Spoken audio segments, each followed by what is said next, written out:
Cape Town's Mayor, Mr. Gordon Hill Lewis, says that the city plans to spend a record 39.7 billion rand over the next 3 years on infrastructure.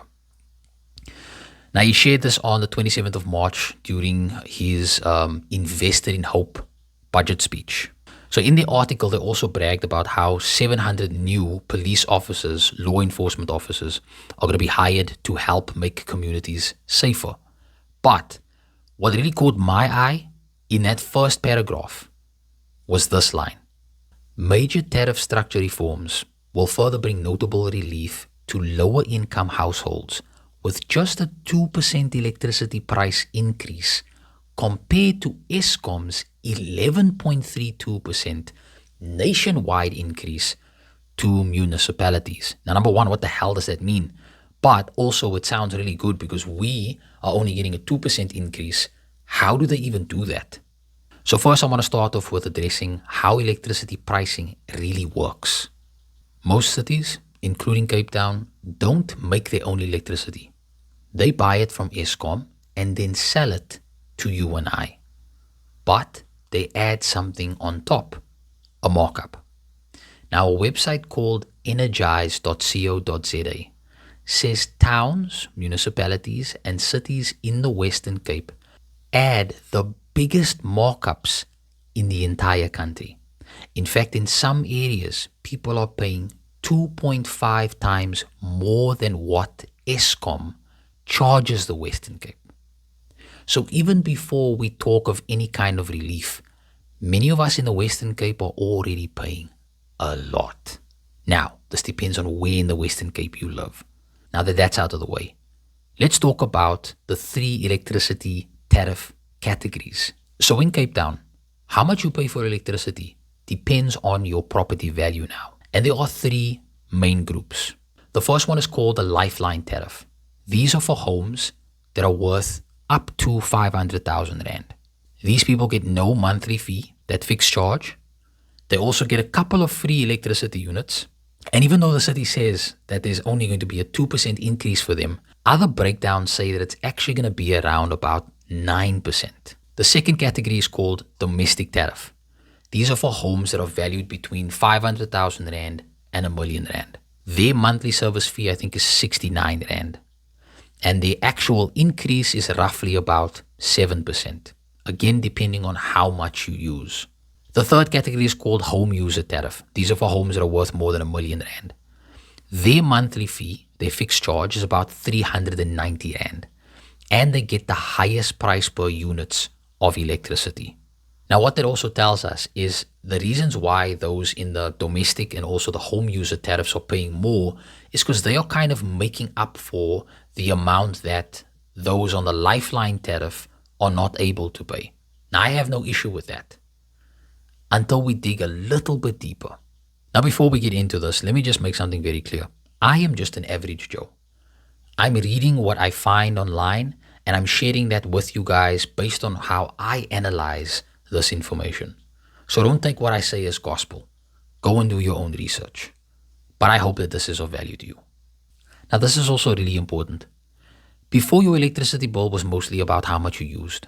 Also, the city, and actually many other municipalities across the country, used to hide certain charges like cleaning costs inside your electricity bill.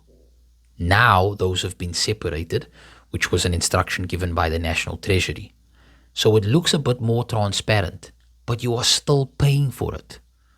And actually maybe even more than you paid for it before. But now the amount is coming out of something different, which is that new cleaning service charge. The next question that I want to address is, what areas within the city are going to be impacted the most by these changes now? Now, I've seen a lot of videos coming from many different areas, Mitchell's Plain, Manenberg, places like that, where people are complaining about these changes. But those are not actually the areas that are going to be hit the hardest. So if we look at areas like Woodstock, Salt River, Mowbray, a couple of others, these places used to be working class, and I think they largely still are today. But now, their prices are rising fast. So if your Oma's house used to be worth 600,000 Rand, and it's now over R1,000,000. Welcome to the home user tariff. That means a 390 Rand monthly fee for electricity, the highest water and sanitation fees, higher property tax. Now, I'm just giving a rough estimate. There might be some households that may pay over 1,000 Rand more every month just for fixed charges before they even turn on the lights or open their tap. Now, we've already heard plenty of conversations about gentrification. And just through a simple tariff restructure, they are adding pressure on the homes and the families who have lived in these neighborhoods for decades. Hey, quick pause here. If you are enjoying this video, please don't forget to like, and also more importantly, subscribe. My YouTube analytics is telling me that a lot of the people who watch my videos haven't subscribed yet. So please do that. It really helps my channel to grow. So like, subscribe, share the video, tell someone else to subscribe also. But I hope that you're enjoying this. Let's get back to the video. We've seen what happened at the old Woodstock hospital. How now you have, I think it's around 800 people living in what used to be the Woodstock hospital because they have nowhere else to go. They've lost their homes because they can't afford their rates. They can't afford electricity and water. It's just too expensive for them to keep a roof over their heads. But they don't want to leave those neighborhoods because it's closer to where they work. So they've had no other choice but to take an abandoned building and turn that into a new home. So these changes that are candy-coated under words like relief are actually just measures to make life so much more difficult because the CBD wants to expand. But let me save that for a bit later. Another interesting question that I wanted to answer was, who gets this Lifeline Tariff? Now, I found a post on the City of Cape Town's Facebook page, which I think was posted either last year or the year before. And the opening statement on that post is that more than 30% of the city's metro all fall under this Lifeline Tariff. Now, that sounds good. It sounds like they're looking after them. Free units, no monthly fees for electricity, water and sanitation charges, several benefits taking care of those who are the poorest of the poor. So in other words, it's almost as if they are incentivizing poverty, but not actually putting anything in place to help uplift those communities out of that extreme poverty and struggle. Now that could just be my opinion. How do I back that up? How do I actually prove the way that I feel about this? To answer that question, I want to go back to this Invested in Hope budget. Where does that 39.7 billion Rand go? Now the city says that the money goes to fixing water and sanitation or sewage systems, roads, expanding My City buses into places like Mitchell's Plain and Kailicha, upgrades to the electricity grid. Now those things all sound good, but ask yourself, who actually benefits the most out of this? There's nothing in that plan about building community centers in these poorer communities where job training workshops can be given, where tutoring for kids in schools can be given, where seminars on how to start your own small businesses and expand on them can be given, giving them the empowering skills that they need to change their circumstances. Instead, these My City routes, for example, going into Kailicha, into Mitchell's Plain, while it might sound like a good thing at face value, it makes traveling a bit more convenient. It makes it more reliable. But its real main objective is taking working class people into town to work in stores, as laborers, as shop assistants, as call center agents, to ensure that those businesses run smoothly. And let me tell you that I know this for a fact. One of these retail stores can make up to R1,000,000 Rand in about 10 days. One store. Now imagine what happens when you have 20 or 30 stores within a franchise in one city. but the hundreds or even thousands of laborers, of shop assistants, of admin workers who work in those stores still earn the same minimum wage and go home in my city buses straight back to those same communities, riddled in poverty, drug addiction, gang violence. So I ask again, who benefits the most out of this hope budget?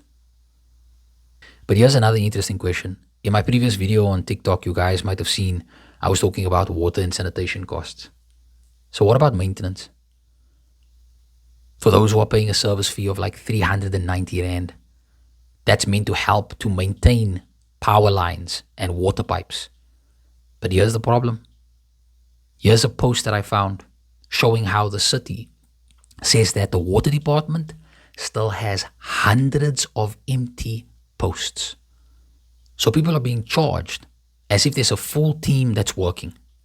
You're paying your water usage fee, you're paying these extra service charges, but you're actually only getting half of the service.